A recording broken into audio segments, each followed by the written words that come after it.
আপার news টুডের পক্ষ থেকে আপনারা এখন শ্যামবাজার পাঁচমাথার মোড়ে রাত্রের সময় এখন 1টা। এই সময়ও নাগরিক যে আন্দোলন সেটা এখনো অব্যাহত এবং আমরা সরাসরি তাদের সঙ্গেই কথা বলে নেব। আসুন একবার কথা বলা যাক।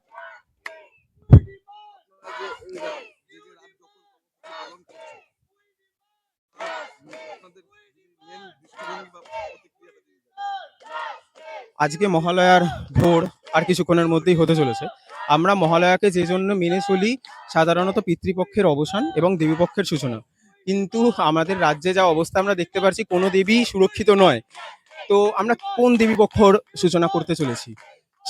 সেই প্রশ্ন বাণটা ছুড়ে দিচ্ছি আমরা যারা উপরে বসে রয়েছেন, যে সরকার যাদের জন্য বিচার এখনো এত দেরিতে পর্যবসিত হয়েছে, তাদের কাছেই এই প্রশ্ন ছুড়ে দিচ্ছি।